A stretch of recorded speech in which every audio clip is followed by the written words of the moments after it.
Hello दोस्तों, doctor Jahangir this side. And pain कितना होता है पीआरपी के अंदर, और ये काफ़ी क्वेश्चंस मेरे पास में आता है कि डॉक्टर मैंने कभी इंजेक्शन नहीं लगवाए और पेन मुझे बिल्कुल बर्दाश्त नहीं होता है, और क्या ये पेनलेस हो सकता है क्या पीआरपी। ओके, सो हमारे साथ में है आशीष sir.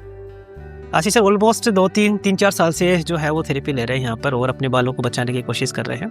And we are trying our best also. Pain को लेके आशीष जी मुझे बताइए कितना लगता है पेन होता है? पेन तो 10 बजे आई थिंक 2 है, पेनलेस ही है वैसे ट्रीटमेंट। ओके, जैसे आप करते हैं तो पेन होता नहीं है। हाँ, पेनलेस किसी आपके लिए हो सकता है, बट इन जनरल जैसे कोई पहली बार करा रहा है तो पेन कितना 2 to 3 लेवल के आसपास होता है? हाँ, मैं तो उससे कम ही बताऊंगा। हाँ, मैं ये कह सकता हूँ कि आप स्ट्रॉन्ग है थोड़े से, हाँ, है ना। तो इन जनरल पेन का जो पार्ट होता है वो मान के चलिए कि ग्रेडिंग करें तो कि 10 में से कितना पेन हो सकता है, तो 2 से 3 होता है। अब देखिए, पेन को कम करने के अलग अलग तरीके होते हैं।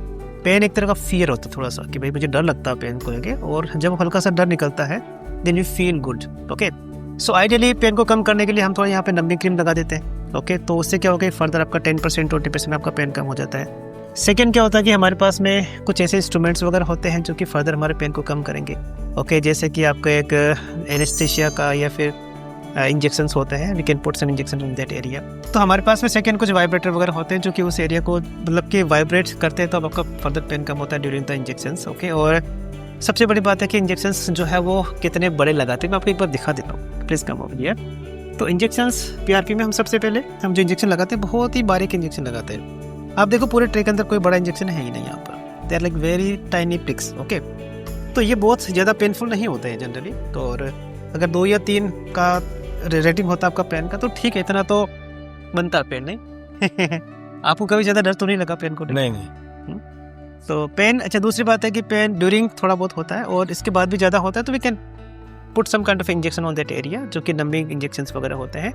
तो इस एरिया में करने के बाद में आपका 70-80% पार्ट जो होता है आपका वो कवर कर लेता है, पीछे थोड़ा बहुत हल्का फुल्का पेन होता है। तो pain is not a kind of big factor, और ज़्यादा ही कुछ लगता है पेन तो we can take a painkiller. हालांकि जाने के बाद कोई पेन किलर नीड नहीं होते, बट फिर भी मैं 1 या 2 टैबलेट दे देता हूँ ताकि जो है वो आराम से कंफर्टेबल हो पाए। और बाकी हम जो है वो पीआरपी कर रहे हैं सर का। आप देख रहे हैं सर को हमने कुछ भी नहीं लगाया सर के, no injection and nothing, no cream also, कुछ भी नहीं लगाया।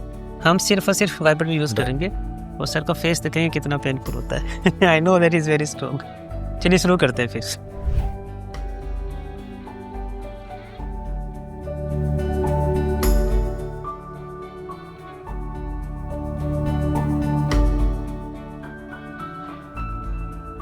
Okay, so we are starting the PRP4 sir. And इसमें कि काफ़ी बड़ा वाइब्रेटर होता है इस तरह का सर।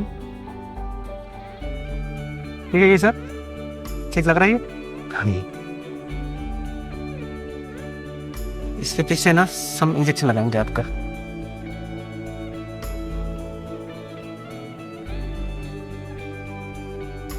रेडी?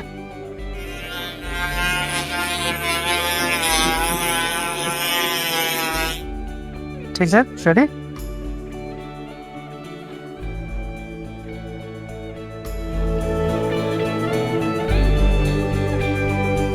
ये थोड़ा छोटा है।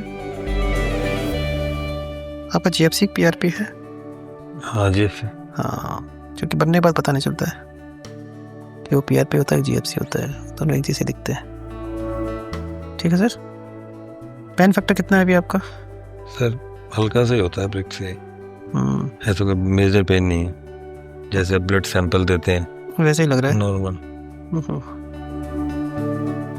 आपके जो बालों का ग्रोथ था आप देखो जरा, पहले बहुत कम था ना, जब आप अब आए थे ना तब फ्रंट का काफी स्ट्रॉन्ग नहीं था, अब काफी स्ट्रॉन्ग हो गया फ्रंट का एरिया, है ना। काफी सर इससे रिजल्ट अच्छा है जी। रिजल्ट अच्छा है। हाँ, GFC थोड़ा सुपीरियर होता है PRP से, तो नो डाउट।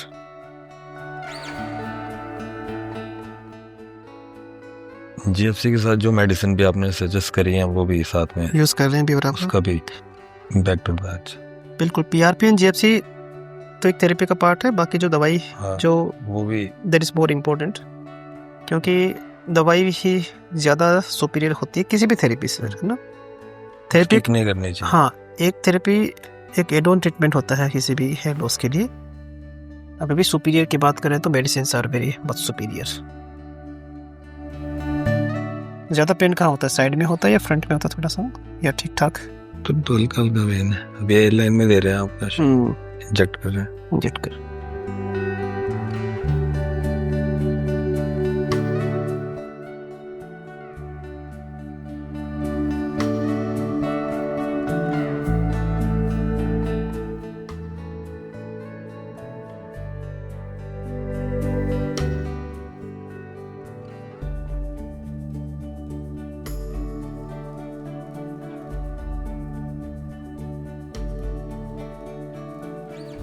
इनके साथ जो आपने सजेस्ट करा जब से मिले हैं, अच्छा तो हमें भी रिजल्ट अच्छा मिल रहा है, सो हमें तो फॉलो करना चाहिए जो आप एडवाइस देते हैं। बिल्कुल सर, क्योंकि ये कोई नई चीज़ आती है तो इंट्रोड्यूस हो रही है, तो बिल्कुल बिल्कुल अगर आप कह रहे हैं तो उसमें बेनिफिशियल है,